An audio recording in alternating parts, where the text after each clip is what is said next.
Hello, and welcome to Carmela's Sanctuary of Squirrels. I'm SuzanneEnyedy, a wildlife rehabilitator licensed by the state of Ohio.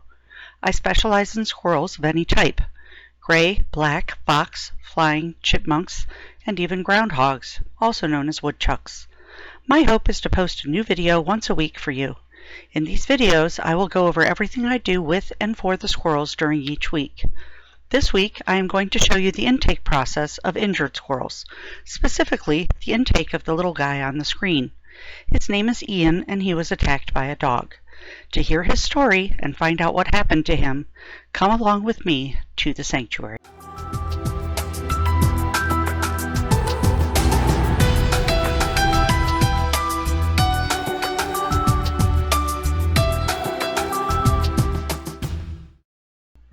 Hello, and welcome to the sanctuary. Last Wednesday, I received a phone call about a squirrel that had been attacked by a dog. The man calling said his neighbor's dog had the squirrel's legs in its mouth, and the squirrel was unable to move his legs now. He was able to get the squirrel away from the dog. Then he placed the squirrel in a box and called me. He had to go to work, so he was unable to bring the squirrel to me. I had him text the address to me so I could go pick it up. Upon my arrival, I found a young eastern gray squirrel resting quietly in the box. I transferred him to a transportation tote, which had blankets, sunflower seeds, and a few peanuts in it. Then I drove home with my precious cargo. Once back at the sanctuary, I got everything ready to be able to bathe, dry off, and examine the squirrel. Once everything was ready, I took the squirrel out of the tote and placed him in the warm bath water. The squirrel needed to be bathed for 3 reasons. First, he needed to be warmed back up. He was slightly hypothermic from being in the cold, drizzling rain while waiting for me to pick him up. Although he had been inside a box, the box was damp, and the outdoor temperature was in the low 50s. Second, he did have a few fleas that needed to be exterminated. Third, he needed to have any wounds cleaned off. I noted that the squirrel was an adolescent male. I estimated that he was probably born in the late spring or early fall, so was about 5 to 7 months old. I did see a puncture wound on his upper left thigh, but did not note any other wounds upon initial examination. He was very docile for the most part, and allowed me to bathe him with nominal aggression. I did wear a pair of nitrile-coated gardening gloves to protect my hands from being scratched. These gloves were not intended to protect from possible bites. I held him using a technique which prevents the animal from being able to bite the handler. Throughout the bathing process, he remained quite docile. I noted that he did not have any feeling in his lower extremities. His legs and tail were completely limp. While washing them, he had no reaction whatsoever to my handling of him. When I moved above his lower back, however, he immediately reacted to my touch, but only for a brief moment before he settled back down. As is typical, it was more difficult to bathe his upper extremities, belly, chest, and head. The manner in which I was holding him prevented me from being able to easily reach all these areas because the hand I was holding him with was in my way. I had to turn him carefully and move just a finger or two at a time to access the areas to wash him. Once I was washing his face, it became even trickier. I had to wash the sides of his face and his chin in such a way that he would not realize he could easily bite me, had he chosen to do so. I've been bitten before during this part of the bathing process. This little guy continued to be docile, though, and did not attempt to bite nor scratch me while washing his face and chin. As you can see in this portion of the video, I was washing his chin with one finger, using my thumb at the top of his head. Once bathed, it was time to rinse him off. I lifted him out of the bath water, gently wiped water and soap off of him, moving down his body and tail. Then I placed him in the rinsing bowl I had ready. I don't like to rinse older squirrels directly under the tap. I have noticed that the running tap water frightens them and can cause them to go into shock and possibly cardiac arrest. So although it is not as thorough nor efficient to rinse them in a second bowl of water, it is much safer. I had a pitcher of hot water ready and waiting, so I poured that over him first. While rinsing, I pay particular attention to rinsing the tail, because the fleas like to hide in the long fur there. He really only had a few fleas, which is to be expected at this time of year. Most of the fleas are dying off from the colder weather. Cold winters are effective for eliminating flea and tick colonies. One of the benefits of our colder weather here in Northeast Ohio. Rinsing in the bowl has the same complications as washing. Because one hand is holding him, the other hand has to try to get the rinse water on the areas covered by that hand. Gently scooping the water into my hand, I let it pour down over each specific area of his body. Next, I rub my wet hand along his back to dislodge any remaining fleas and soap. A little more rubbing, and now it's time to dry him off. First, I wring as much water off of his body, legs, and tail as I can. You can see that he has absolutely no reaction to this process, reinforcing the diagnosis of partial paralysis. I then wrapped him in a clean white towel and started to rub him dry. He did bite onto the towel at one point while I was drying his chin. Better the towel than my hand. I start with his chin and briskly dry him off, moving down from his head to his body to his tail. I prefer to use white towels because it is easy to see any fleas that come off during the drying process. I remove any fleas that I find on the towel and drop them into the bath water. Dawn dishwashing liquid is the best thing to use for exterminating fleas. After the initial drying off, I took him into the squirrel room to finish drying him. As you can see, the fleas are quite easy to see on the white towel. I remove them and crush them to ensure that the fleas are dead. While continuing to dry him, I'm also constantly looking at the towel for any fleas that might come off of his body. Once dry, I removed the towel to get ready to examine him. In order to be able to thoroughly examine him, I removed the gardening gloves. I examined the puncture wound on his thigh that I had noted while bathing him.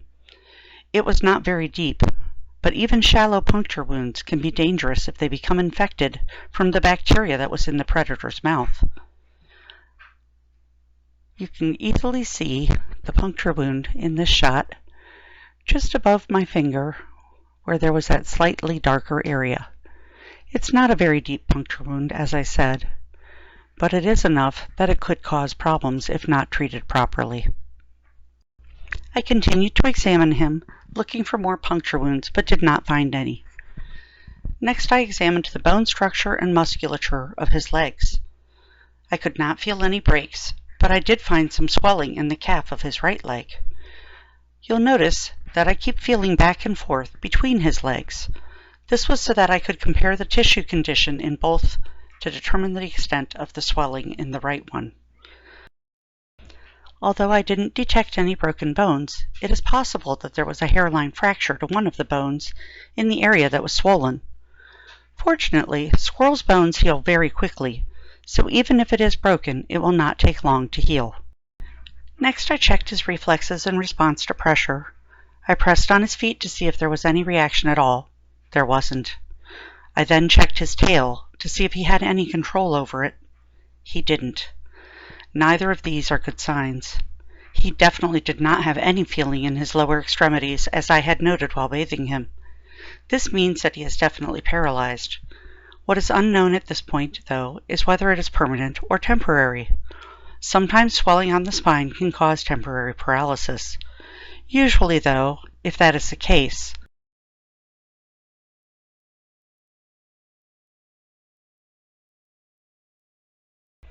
Next, I used an eyebrow comb purchased from Amazon that has metal teeth to comb his fur for fleas and nits. Nits are the eggs that fleas lay in the fur of the host animal. They are quite small, so a fine-tooth comb is essential for this process. It is important to get all the way through the undercoat to the skin. I didn't find any more nits nor fleas on him. You can see that at this point I was not holding him with any type of restraining grip. I was not restricting his movement at all. I frequently experience this docility when I am combing and examining the squirrels. I believe that they have an innate knowledge that I am trying to help them. When combing for fleas and nits, it is important to be thorough. I have to make sure that the squirrel does not have any left in his fur. I always start at the head and work my way down the back to the tail. Once the tail has been combed, I can then comb the belly. You'll notice that as I combed the area between his chin and arm, he pulled his arm back away from his body. I have found that this area is a sweet spot for squirrels. They apparently find any petting or combing of it to be quite pleasant, and pull their arm back to give me better access.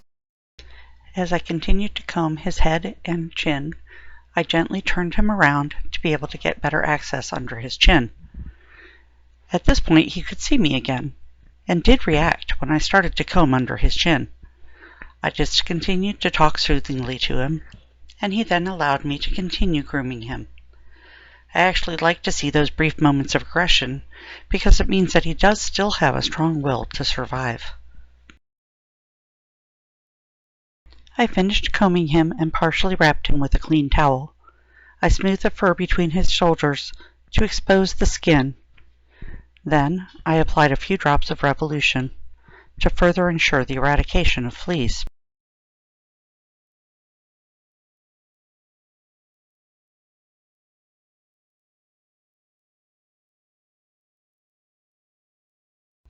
Then I treated him with oral and topical antibiotics for the puncture wound, plus an anti-inflammatory pain medication to help with possible pain and to help reduce swelling.